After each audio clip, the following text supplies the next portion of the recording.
Hello les amis, j'espère que vous allez bien. Comme vous pouvez le constater, on se retrouve sans make-up aujourd'hui puisqu'on va s'attaquer à un énorme crash test spécial nouveauté. Le dernier remonte à plus d'un mois, donc du coup il était temps que je vous montre et que j'essaye surtout les nouveautés que j'ai reçues ces derniers temps. La vidéo va être pas mal longue et pas mal complète à mon avis parce que j'ai vraiment pas mal de choses. Je sais pas si vous pouvez voir derrière moi l'étalage en fait que je me suis fait, mais il y a vraiment pas mal de produits. N'hésitez pas à vous prendre un petit café, un petit thé ou autre chose pour patienter jusqu'au bout, n'est-ce pas? Et juste avant de commencer, cette fois-ci j'y pense parce qu'à chaque fois j'oublie de vous en parler, j'ai lancé un concours sur Instagram spécial marque de luxe. Déjà il y a un énorme set de rouge à lèvres Givenchy. Attention, regardez-moi cette beauté. Hop, avec plein de finis différents, plein de textures, plein de couleurs différentes.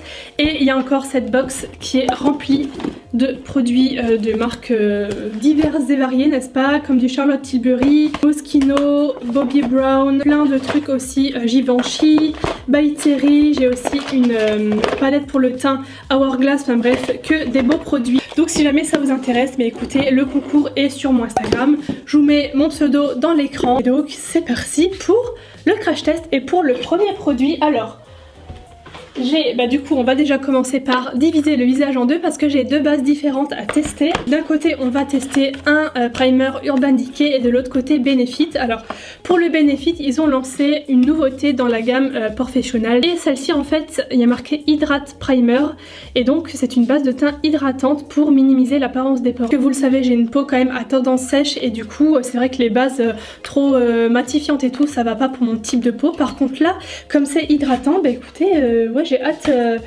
de voir. Prépare la peau pour prolonger la tenue du maquillage.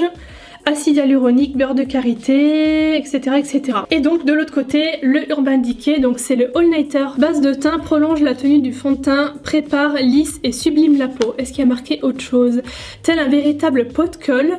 D'accord, la surpuissante base de teint All Nighter retient votre fond de teint sans jamais vouloir le lâcher. Donc je vais commencer par la Benefit de ce côté-là. Je vous ai pas montré de près d'ailleurs comment ça se présente. Ah ouais, le toucher est complètement différent en fait. C'est très frais déjà et on a l'impression vraiment de sentir de l'eau à l'intérieur. C'est très bizarre, mais c'est très agréable. Si je me rapproche un peu, est-ce qu'on peut voir une différence déjà maintenant sans make-up? Je sais pas, donc le avant et le après. Je pense que ça a quand même légèrement flouté, hein. Je sais pas si ça se verra, mais dans le miroir, je remarque quand même surtout ici. Et là, du coup, hop, le tube. Ah oui, c'est pas du tout pareil. Là, c'est vraiment comme une texture de crème hydratante classique. Ah ouais, limite, j'en ai déjà mis trop. Je vais étaler le reste sur la main parce que j'ai l'impression que j'en ai pris un peu beaucoup. J'avoue que pour le côté lissage du teint, flouteur, tout ça, c'est le Benefit qui l'emporte. Je sais pas si ça se verra à la caméra, mais après le Urban Decay, j'ai l'impression qu'il joue un peu plus sur le côté tenue du maquillage que le côté flouteur de pores, tout ça. Je passe au fond de teint maintenant avec cette nouveauté By Terry. Donc j'avais trop hâte de le tester. C'est le Hyaluronic Hydra Foundation. Fond de teint liquide, soin de perfection, hydratation, confort, couvrant, sur mesure et longue tenue. Et je vais devoir faire un mélange des deux parce que j'ai l'impression que celle-là est un peu trop foncée et celle-là un peu trop claire, donc je vais faire un mélange. Et avec ça j'ai aussi reçu l'éponge que je suis déjà allée humidifier. Elle était plus petite que ça, hein. Déjà elle a genre doublé de volume et elle est pas mal molle et ça j'avoue que j'aime bien. Donc la bouteille est comme ça, donc elle est en verre avec une forme un peu de goutte et dedans on a une pipette comme ça en fait pour faire sortir le fond de teint qui, vous le voyez, est assez liquide. Je vais une fois y aller mollo parce que je sais pas du tout si c'est très couvrant directement ou pas. Surtout que là en plus je l'applique à l'éponge donc ça risque d'absorber pas mal de matière à mon avis. Il va falloir que j'en rajoute quand même. Déjà pour l'éponge franchement elle est trop bien. Je la trouve pile poil à mon goût, on va dire, côté souplesse et tout. Avec une grosse couche, voilà ce qu'on obtient. C'est une couvrance, on va dire, moyenne, hein. Sauf que là, comme vous pouvez voir, on voit encore mes rougeurs à travers et ça, j'avoue que j'aime pas trop. Donc je vais juste revenir ici, c'est pas la peine que je revienne partout parce que j'en ai pas forcément besoin. Donc voici la différence avant et après. Ce que j'aime bien, c'est que la matière ne se voit pas du tout sur la peau. J'ai l'impression qu'on peut vraiment le moduler et ajouter des couches si on en a envie. Ça fera pas d'effet craquelé ou d'effet de matière. Le rendu est légèrement poudré, j'ai l'impression, mais sans faire trop sec, sans marquer mes zones de sécheresse parce que comme c'était écrit. Hydratation, confort, tout ça, ben ouais, je le ressens en fait. Pour l'anti-cerne, je vais tester une marque que je n'ai jamais essayé pour l'instant, c'est la marque Korres. Il me semble que c'est une marque assez clean niveau compo, tout ça. Je crois que c'est une nouvelle collection qui s'appelle Wild Rose. Donc là c'est le Brightening Concealer en teinte WRC2. Il est fait avec une technologie avancée pour perfectionner les cernes et offrir de l'éclat, on va dire, ouais, en dessous des yeux. Il est enrichi en huile de rose sauvage, de vitamine C et de thé noir. Je pense que ça va être trop foncé. Ouais, non, c'est trop foncé. Quoique, je sais pas quoi faire en fait. Est-ce que ça va être tout pile ou trop foncé? Ouais non, c'est quand même un peu orange, hein. Je vais devoir mettre un autre par-dessus. Je sais pas si ça se voit mais c'est un peu trop foncé. Je vais quand même vous faire un zoom pour vous montrer ce que ça donne de près parce que je trouve le rendu un peu étrange. J'ai l'impression en fait que ça me fait légèrement ressortir. Vous savez, on a tous des textures de peau à ce niveau-là, des tout petits points comme ça. Et j'ai l'impression que bah, ça les fait plus ressortir que le côté sans rien. J'ai mis le Milani là, le Conceal and Perfect que j'aime plutôt bien et qui couvre quand même pas mal comme vous pouvez voir. On revient chez Urban Decay avec cette nouveauté qui s'appelle The Fix, donc c'est dans la gamme Stay Naked. Il y a marqué fond de teint poudre, tenu jusqu'à 16 heures avec éponge infusée au charbon. Et en fait de l'autre côté il y a marqué poudre ultra fine, teint haute fidélité, résiste à l'eau et à la transpiration, formule vegan, ne contient aucun ingrédient ou dérivé d'origine animale. Donc franchement ça promet. Alors comme vous l'avez entendu, on peut je pense aussi l'utiliser en tant que fond de teint poudre. J'avais que ça en fait comme nouveauté poudre justement à tester, donc je me suis dit que j'allais en prendre une petite quantité pour parfaire le teint. L'intérieur, on a un miroir et la poudre juste là. Donc moi je vais pas me servir de l'éponge parce que ça c'est vraiment si on veut justement un effet fond de teint assez couvrant. Est-ce qu'on voit déjà une différence? Oh si, clairement, surtout au niveau de l'anti-cerne, je sais pas si vous verrez à la caméra, mais c'est beaucoup plus flouté ici. Hein. Maintenant à tester avec l'éponge en tant que fond de teint. Pour le bronzer, je vais en mettre un dans mes tiroirs parce que je crois que c'est le seul produit que je n'ai pas en nouveauté, donc je vais prendre celui-là. Un que j'aime beaucoup, que j'ai l'habitude d'utiliser, c'est la marque Too Cool for School. Dedans il est comme ça, moi je mélange tout. Maintenant pour le blush, j'avais trop hâte de le tester. C'est la nouveauté Benefit, ils ont sorti donc un nouveau blush dans cette gamme là. Couleur pêche nacrée avec des nuances dorées et chaudes. Formule soyeuse, crémeuse et facile à estomper. La couleur m'a l'air très sympa, moi j'aime bien les blushs comme ça qui virent un peu vers le orange. Ah oui j'aime bien, c'est subtil.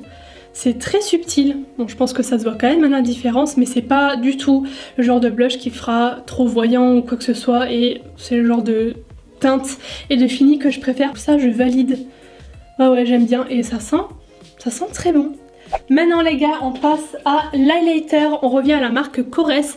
Dans le colis j'avais aussi reçu ce produit, donc toujours de cette gamme Wild Rose. Un miroir dedans et la teinte est comme ça, donc c'est un champagne hein, très clairement. Je m'attendais pas à ça du tout. Waouh en fait. Oh là là. Là je trouve que ça donne cet effet un petit peu humide et tout, trop beau franchement. Hyper bonne surprise là pour le coup. Maintenant je passe aux sourcils avec un produit de chez Kiko, donc c'est la collection qui est actuellement en magasin qui s'appelle Tuscan Sunshine. C'est le Eyebrow Duo, j'ai la teinte numéro 1 et en fait j'ai trop eu envie de le tester parce que comme vous l'avez entendu c'est un duo avec d'un côté le crayon classique mais avec une forme, enfin une mine plutôt toute petite. Donc ce qui permet de faire vraiment du poil à poil et ça c'est vraiment cool. Et de l'autre côté, c'est ça que j'ai vraiment hâte de tester, on a un feutre en fait. Donc j'ai commencé avec la mine crayon pour le devant du sourcil. La couleur en tout cas elle est parfaite, c'est vraiment la même couleur que mes sourcils et que ma racine de cheveux, donc ça c'est bien. Je pense que je vais bien aimer ce truc là. J'espère qu'il va me durer longtemps parce que là je pense avoir trouvé le combo mais genre parfait. Hyper top, que ce soit la couleur, le côté crayon, le côté feutre, vraiment trop bien. Donc si la collection est encore en magasin, foncez au moins le tester. Maintenant on passe à la palette pour les yeux. Alors je vous ai fait un sondage sur Instagram en story pour vous demander quelle palette vous voulez que je teste. J'en avais une d'Anastasia et une de Makeup Revolution. Vous avez voté pour la Makeup Revolution à 63%. Hop. Voilà, donc on va partir là-dessus. Je l'ai déjà mise de côté, c'est celle-ci. Elle s'appelle New Neutral Passion Palette et l'intérieur se présente comme ceci, avec un grand miroir de ce côté-là. On est plutôt dans les violines roses. Donc ce que je vais faire, c'est que je vais mettre cette teinte violette dans le coin externe et le coin interne de ma paupière, et je vais mettre la teinte Aura au centre parce qu'en fait il s'agit d'un duochrome. Je sais pas si ça se verra ici à l'écran, mais en fait il y a des reflets un peu bleutés. Je vais juste en mettre une fois sur le pinceau. La couleur est plus que présente. Donc c'est un mat, il n'y a pas du tout d'irisé dedans. J'ai aucune chute. Et maintenant je prends le fard Aura. Il est très crémeux dans le... Trop bizarre comme texture. J'espère que ça va bien ressortir.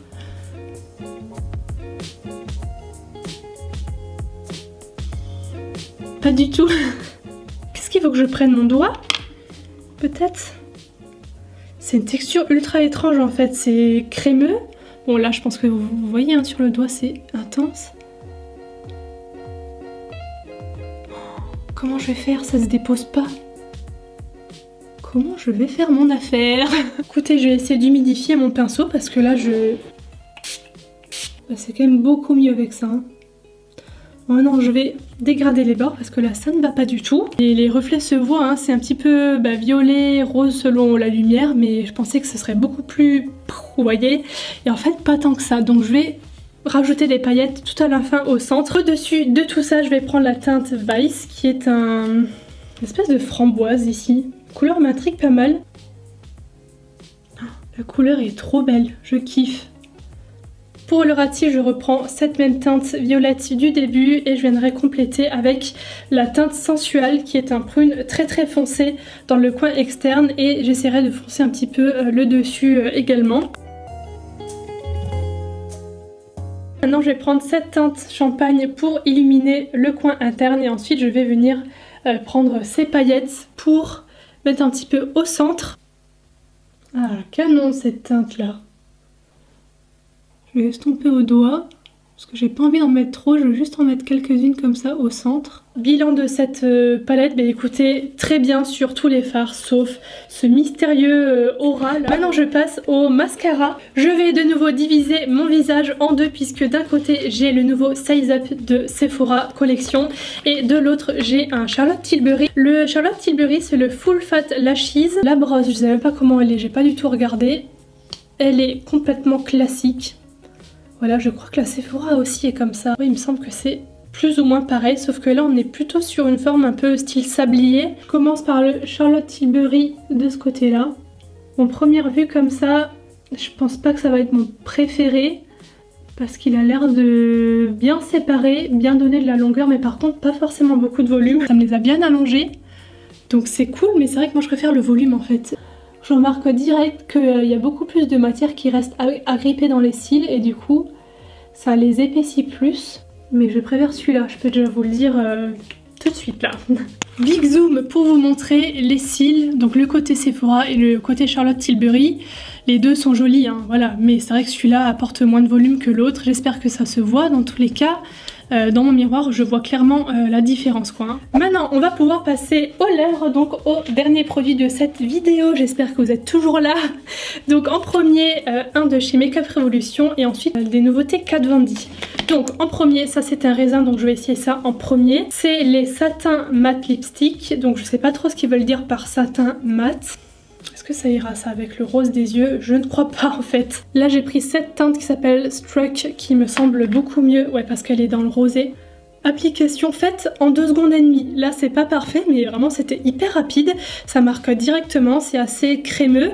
C'est quand même mat au niveau du rendu. Par contre je vois pas trop ce qu'ils veulent dire par satin mat. Maintenant je vais donc l'enlever pour tester une de ces deux teintes, donc qui sont les nouveaux Vinyl Lip Cream de chez Kat Von D, de la teinte Lolita et la teinte Blossom. Lolita, Blossom. Donc, je pense que je vais opter pour la plus claire. De toute façon les deux c'est des neutres genre beige. Ah oui, c'est super opaque en fait. Je m'attendais à un truc un peu glossy. Mais en fait c'est vraiment rouge à liquide, mais qui reste crémeux du coup je pense. c'est hyper agréable sur les lèvres parce que ça ne sèche pas. Je pense que du coup le rendu reste vraiment comme ça. Donc j'en ai enfin terminé pour cet énorme crash test spécial nouveauté. Je vous mettrai un petit mot dans l'écran pour vous parler de la tenue si j'ai des choses à dire sur l'anti-cerne, la poudre, peu importe le teint. À la fin de la journée, ce sera écrit ici parce qu'en fait comme elle est déjà pas mal longue la vidéo, j'ai pas envie qu'elle dure 25 minutes quoi. N'hésitez pas à liker si ça vous aura plu, à vous abonner à la chaîne si mes vidéos vous plaisent.